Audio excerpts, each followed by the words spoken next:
I always say, listen, I say what I mean and I mean what I say. And because I notice a lot of people don't. This is that social piece. They say a lot of stuff. Sure, I'd love to come to your get together, and they don't show up. You know, I have a 3-strike rule. You do that 3 times, like you don't get invited anymore. Good to know.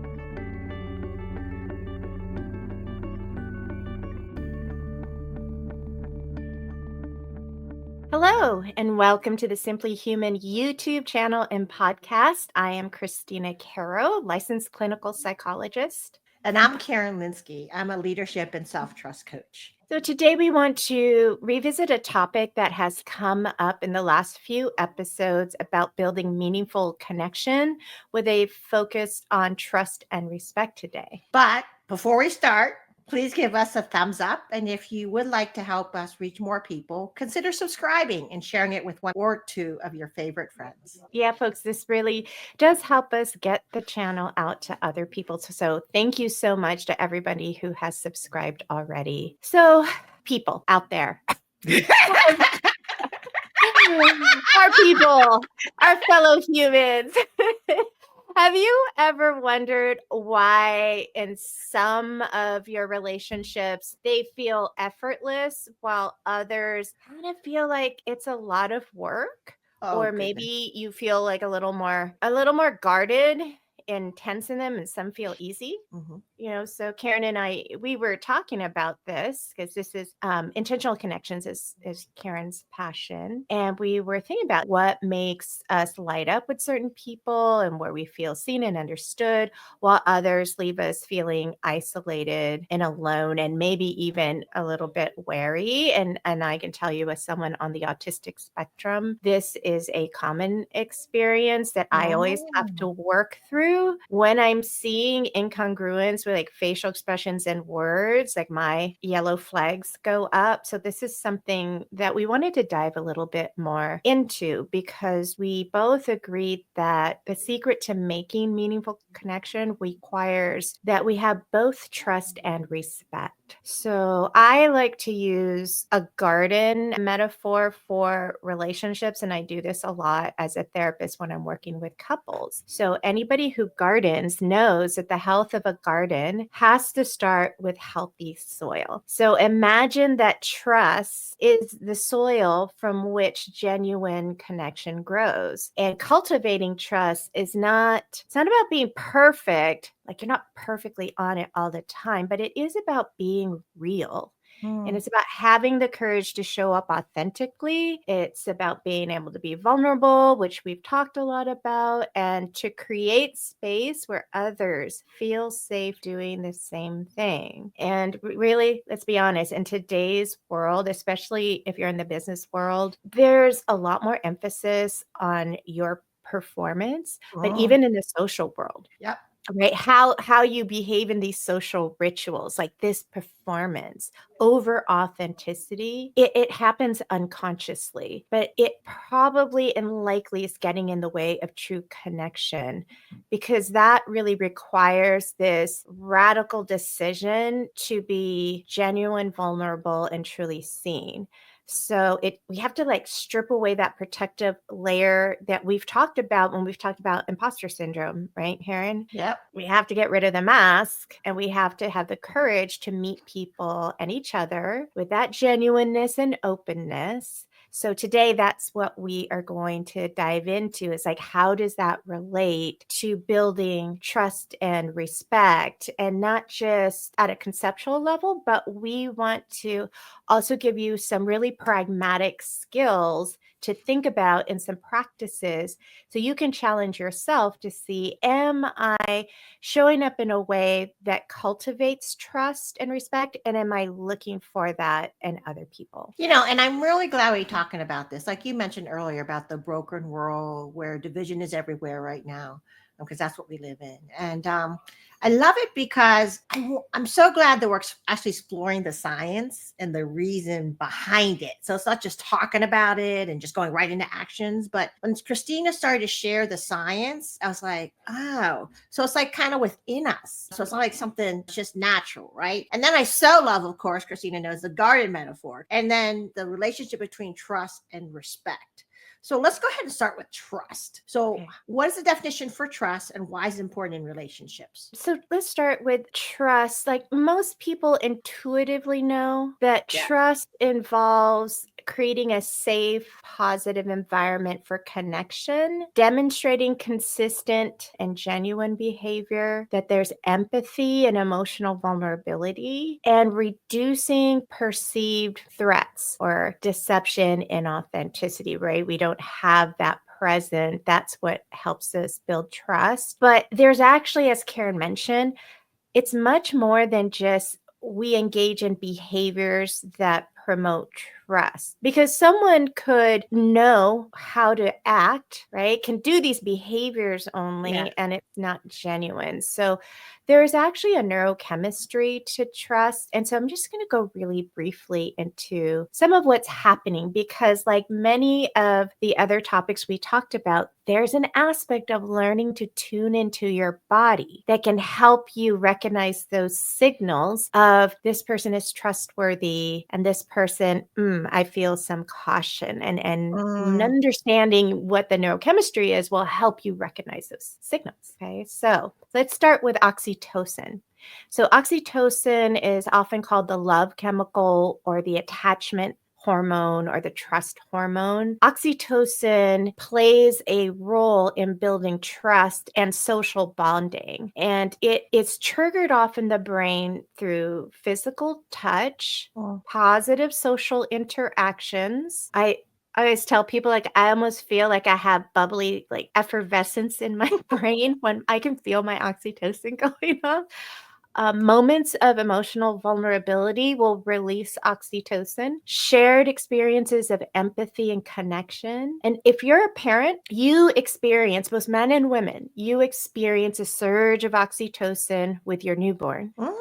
And if you've ever It's so fallen true. in, yeah, because that's what prevents you from leaving the infant out on the front step to Yeah. die So of exposure. it's just a natural experience we have innately within us as Yes, parents. your brain, when it knows that an offspring has been born, elevates oxytocin in both the father and the mother. Ah, okay. So that's oxytocin. Oxytocin also reduces fear and anxiety, and it makes people more likely to open up to others, to take social risks, to demonstrate increased empathy, and to feel that sense of psychological safety. When we have that oxytocin bond, we actually feel in our bodies, we feel psychologically safe. I can trust this person. So that is the key. It's a hormone.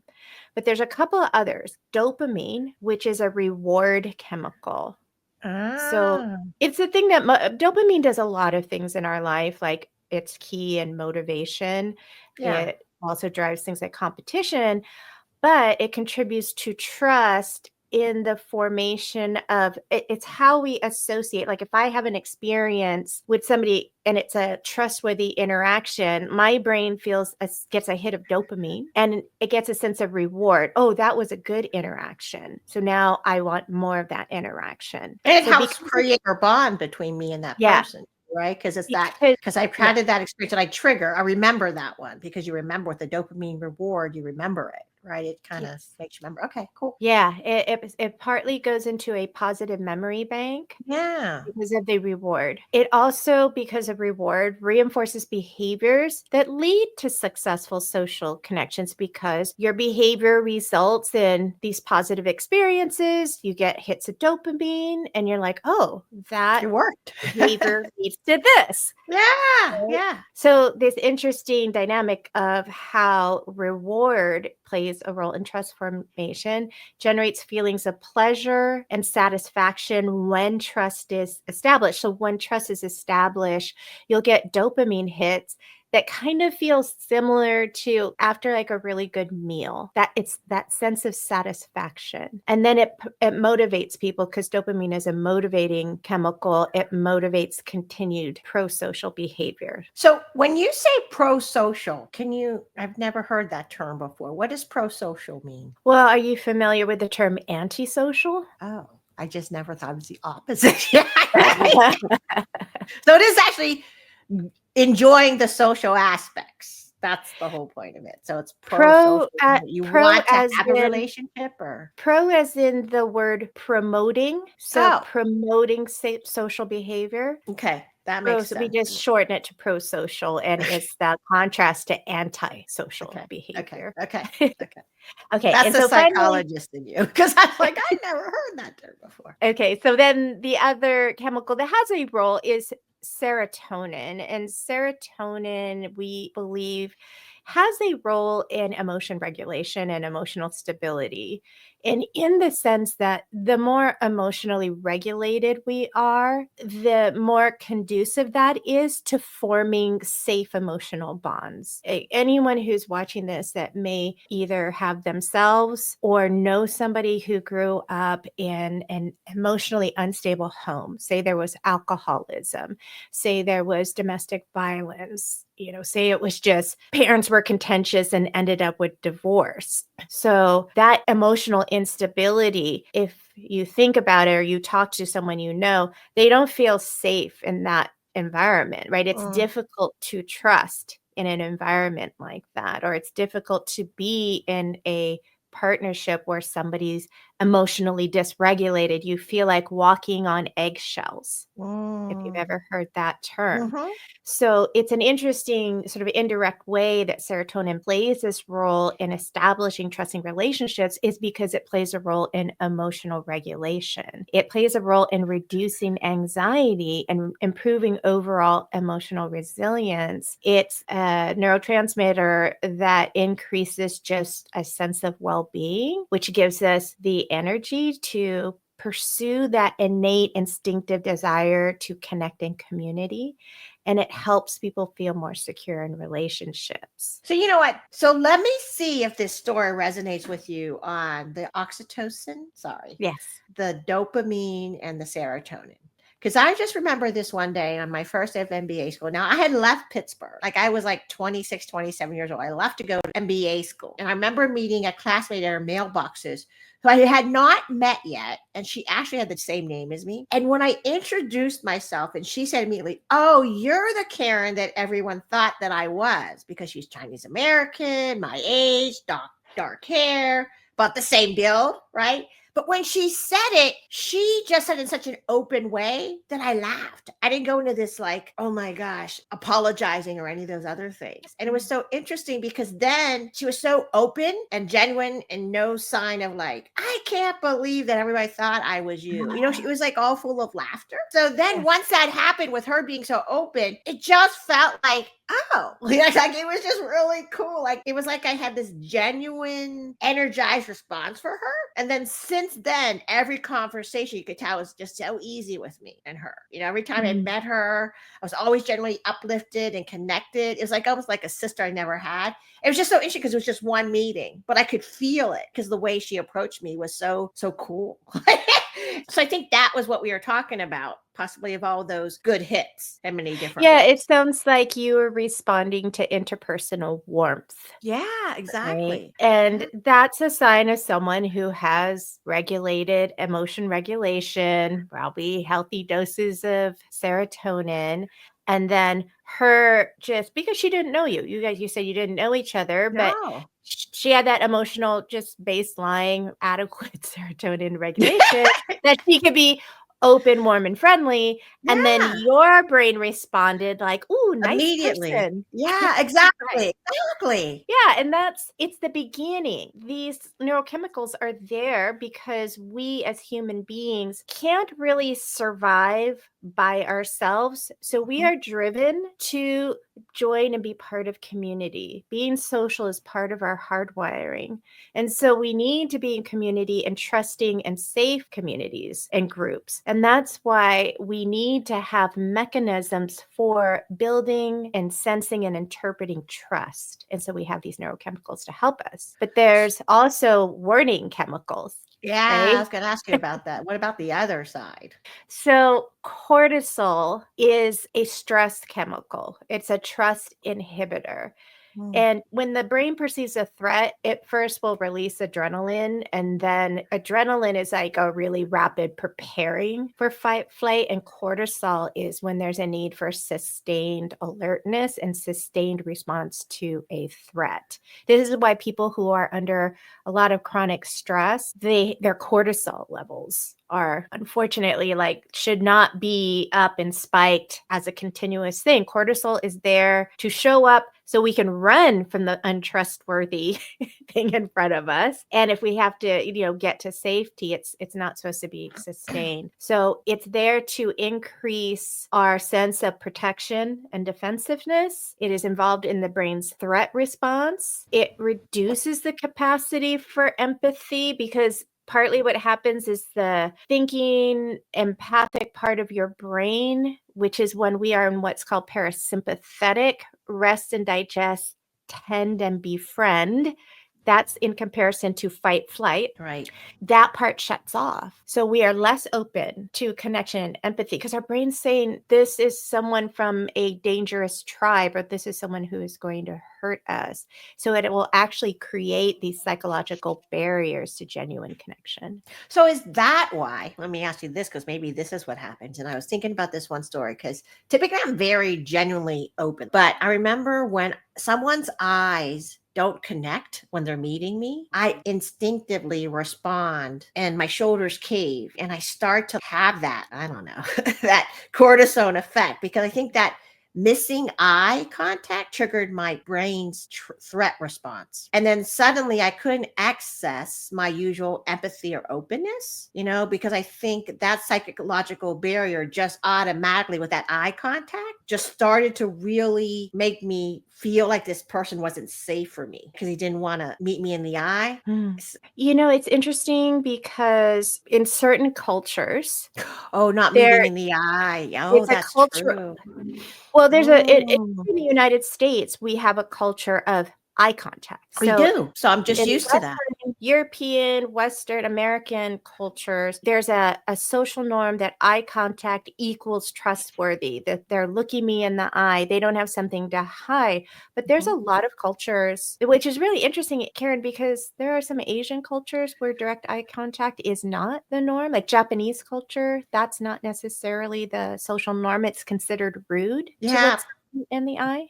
I think it could have been because he was a white gentleman. So that's why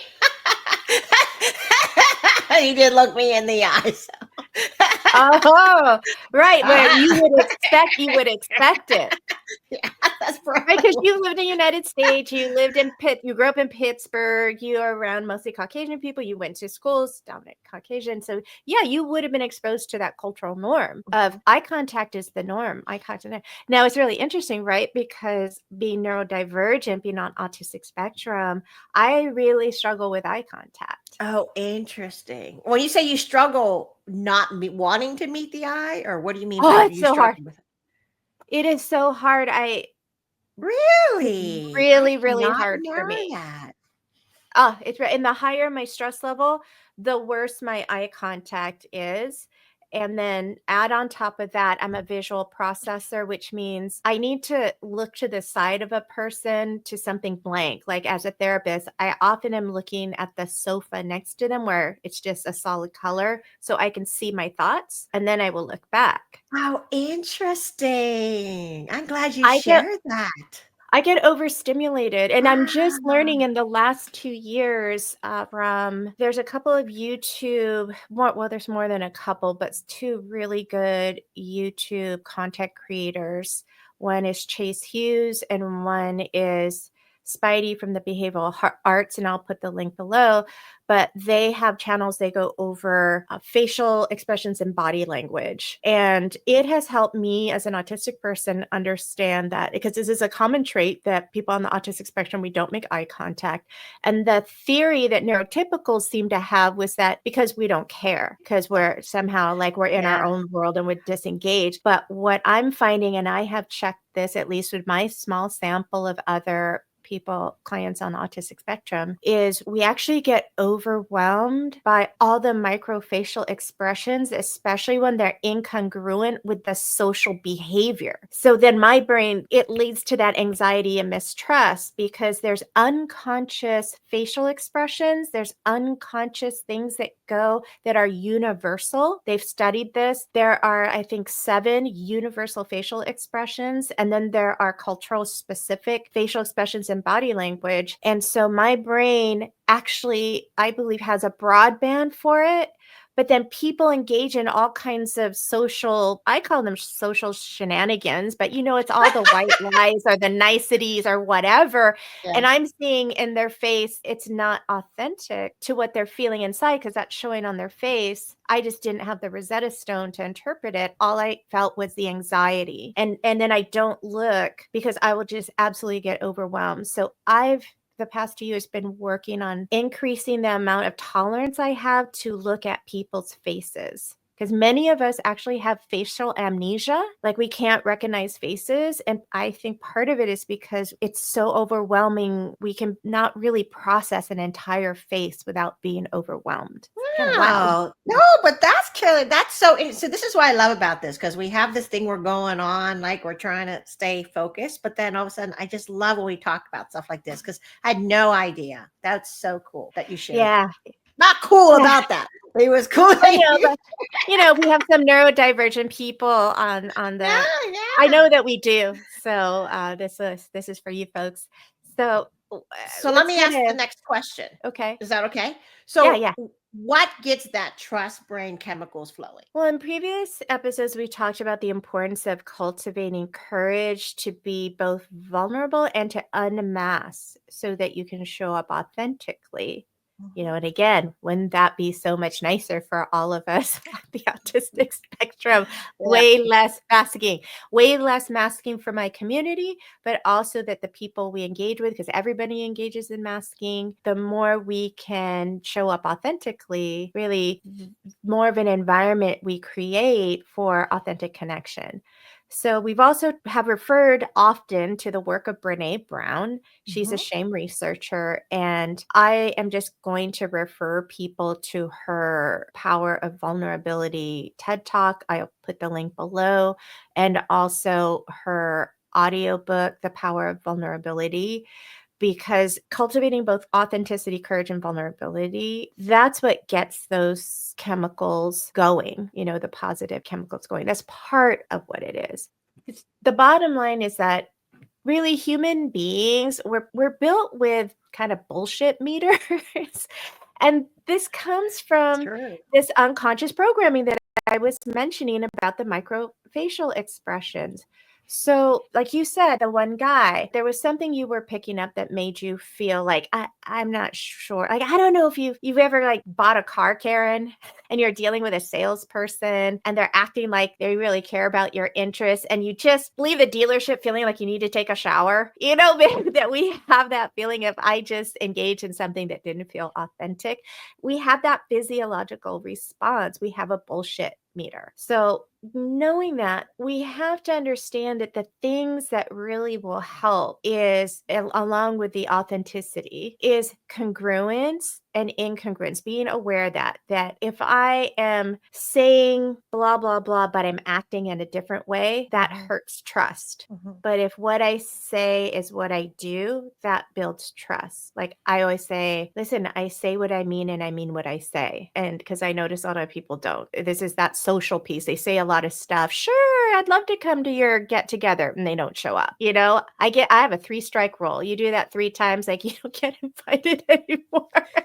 Good to know. If there's not a good excuse, follow through, consistency. Do you walk your talk? Do you follow through on your word? Do you take accountability if you make a mistake? Do you take personal responsibility, or are you a blamer? Like these are all behaviors that build a sense of credibility and that person has integrity. So integrity, think of integrated, what they say, what they do, what they're feeling, how they're responding. It's all integrated. It's not like I say this, I do that, I'm feeling this, my behavior is over here. that sends off all of our internal red sirens, like something is up, something is disingenuous, like there's deception going on. Our brain will have a reaction of perceiving deception, and we won't even know it. It's something you more feel in your body. It's so interesting too, because I think for me, you can pick up someone's self and orientation that is more about them than it is about me. It's not that mixture, that they're focusing a lot on what's good for them. Do you know what I'm Mm. talking about at all? You're talking about, like, you can tell if they're more egocentric, they're more, it's really about them and their agenda. Is that what you're saying? Yeah. Versus, Yeah, because they're not open to really hear me. They just kind of say, yeah, but then they go on with their own story or something. So I think that's part of it too, because I think that's what we mean by that whole relationship, that whole trust and respect requires Mhm. both. So it's not all about you, it's about us. And that's what's Yeah, the value yeah. of it. I'd love to move on to respect. Is that okay? Yeah, yeah. So, could you speak more about respect? Because it's interesting because we talk about trust and respect. We have to do both. So, Right. talk a little bit about respect. Well, respect, I believe, is a foundation for meaningful connection. So, what do we mean? It gets equated with just politeness, and that's not really what I'm talking about. So, when I'm talking about respect, I mean it's an acknowledgement of another person's inherent human dignity, and it is tied to a sense of a bit of admiration,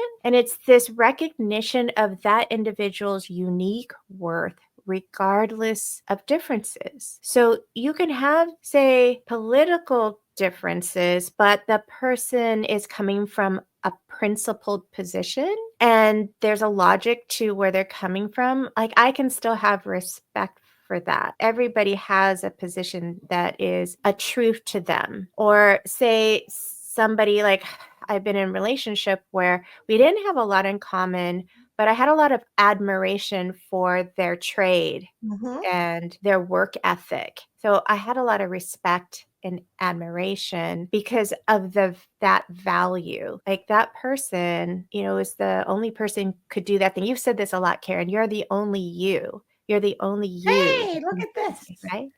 Right? Is that what that says? The world needs who you are made to be. Yes, that's exactly in the line of it.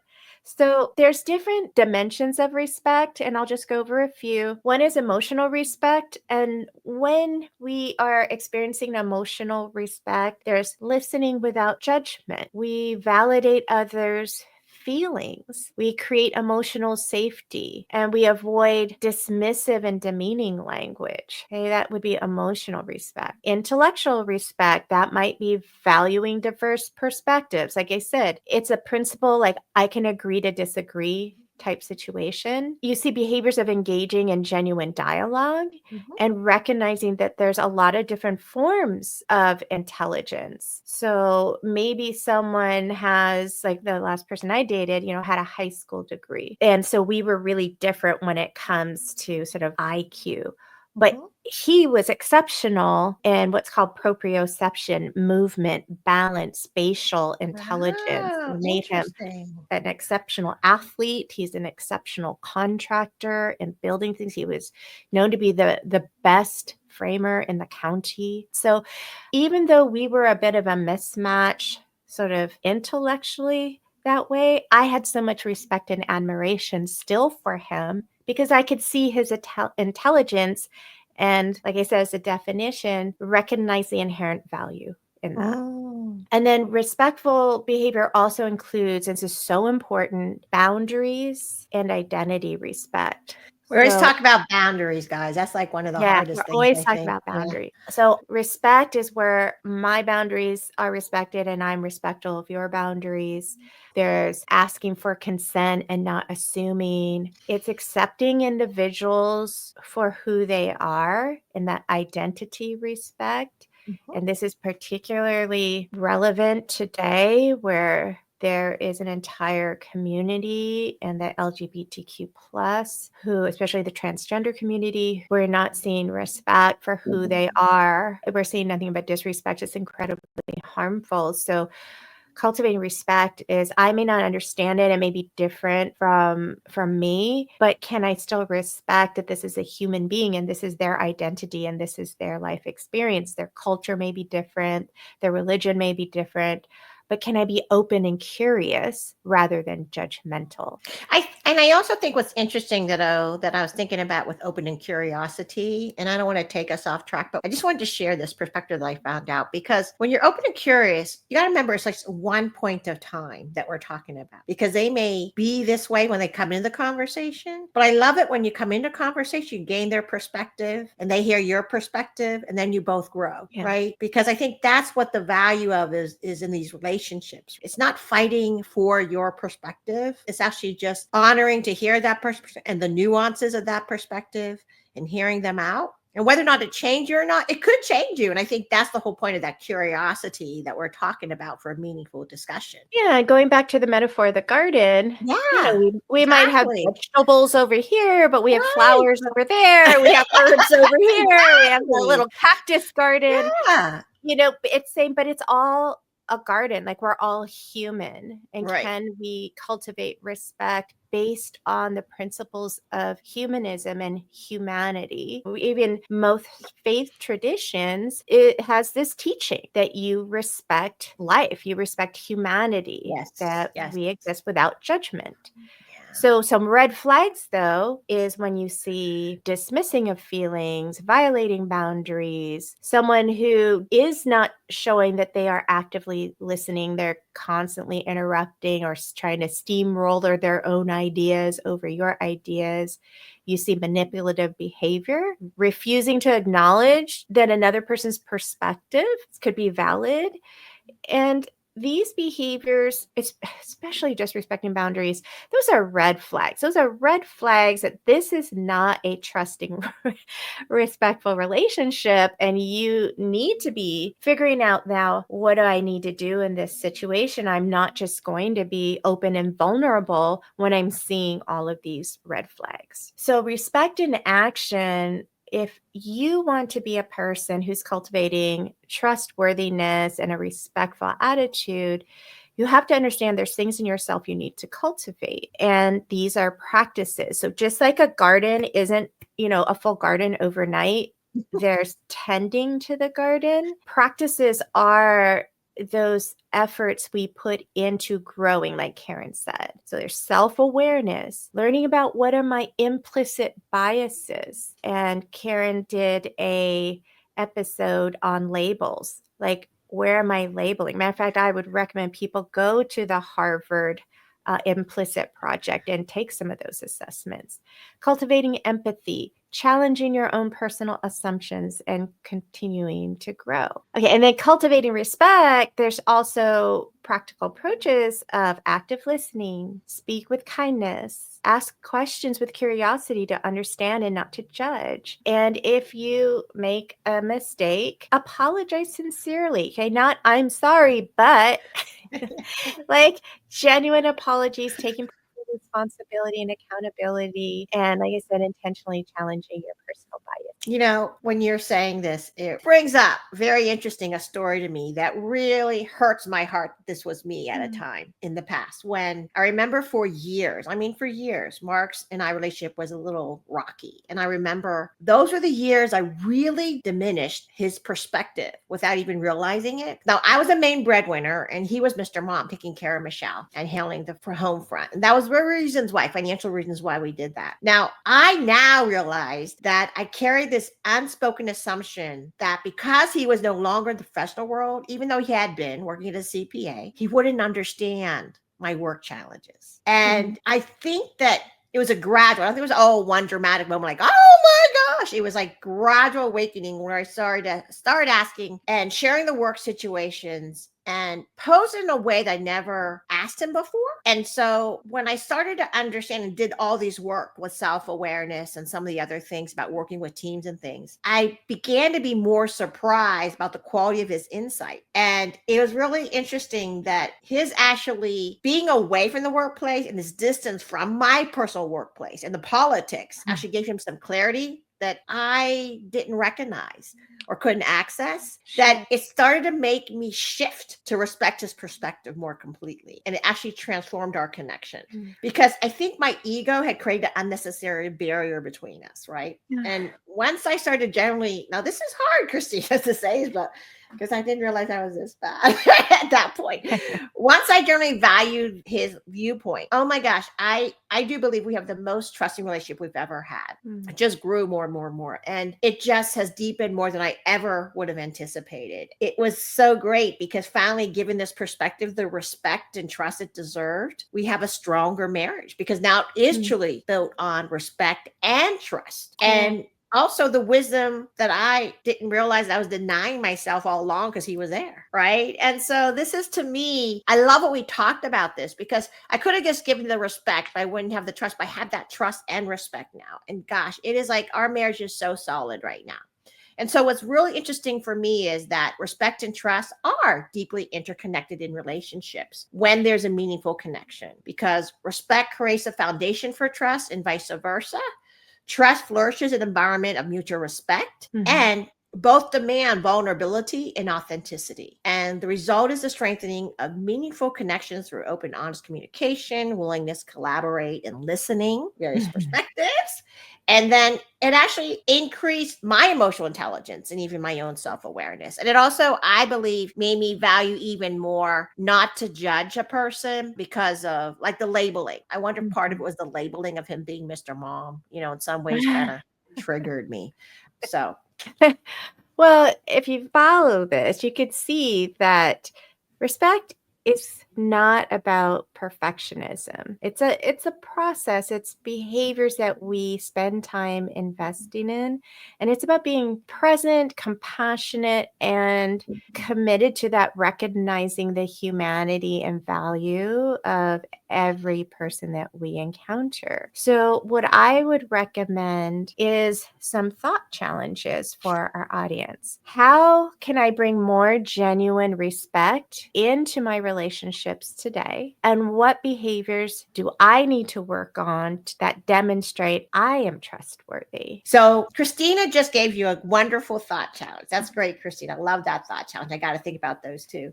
So we'd love to hear from you about your own experience of a meaningful connection where you felt safe and respected, or answers to the thought challenge. So leave a comment below or email us your story to simplyhuman.connect@gmail.com. Yeah, and until next time, folks, thank you so much for listening. We hope this was helpful. And as we always say, remember to stay curious and kind, and then we'll see you next week. Bye.